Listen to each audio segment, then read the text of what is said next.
y'all, it's Reese Palmer, and I'm here with day 4 of Intro to Black Country Music.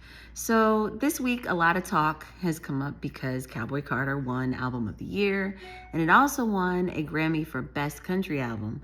And not only is Beyonce the first Black artist to win that award, she's also the first to be nominated. Charlie Pride was never nominated. Okay. So, a lot of talk in the comment section has been, well, she's an R&B artist and she doesn't belong in country. Well, Beyonce's not the first R&B artist to do a country album. And I'm going to talk about some of my favorite R&B artists that have made country albums. Not just singles, but albums. This list is by no means everybody. Okay, so don't get in my comments trying to argue with me. I know that. But these are just some of my favorites. So, we're going to start with the Supremes sing country, western, and pop. And 2 things about this album. First of all, Berry Gordy was a lifelong country music fan. Loved country music so much that he started a subsidiary of Motown called Melodyland. And a young man by the name of Mike Curb actually worked with him to make this happen. And Mike Curb, as you know, is Curb Records in Nashville. But anyway, the other cool thing about this record is a 14-year-old Stevie Wonder wrote a song for this album called Baby Doll. It's not one of their best albums, but I really like it. I think it's interesting, and they tried some interesting things. There's some fun stuff on this record. All right, Tina Turns the Country On. Pretty much anything that Tina Turner does, I'm a fan of. But this is technically Tina's debut album as a solo artist. There's no Ike Turner review on this. And it is a country record. Is it actually, I think if it came out today, it would be considered an Americana record. But Chris Christopherson has a song on it.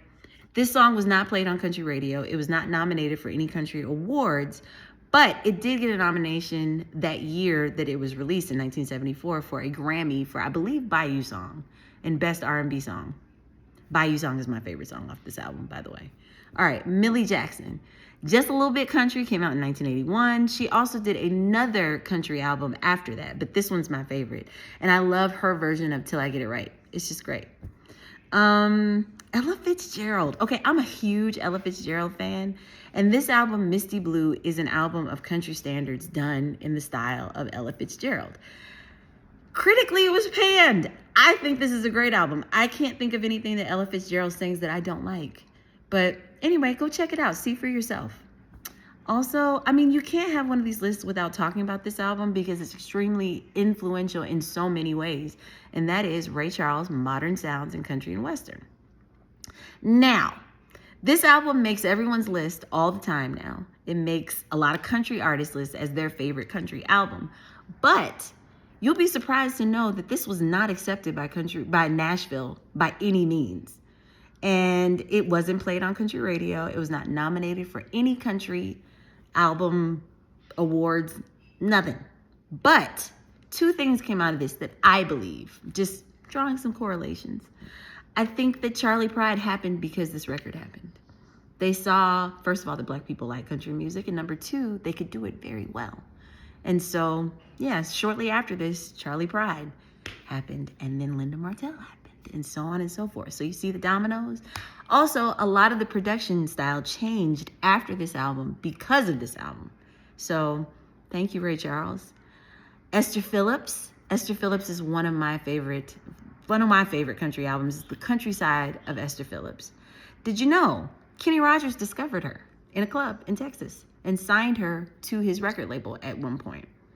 She also, this is a fun fact, the Pointer Sisters, very early in their career, used to sing background for her.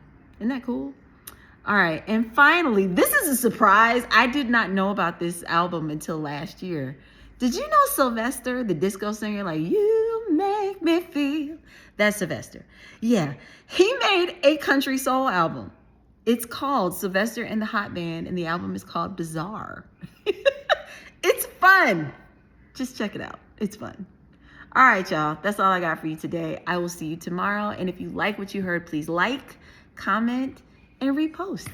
I'll see y'all next time.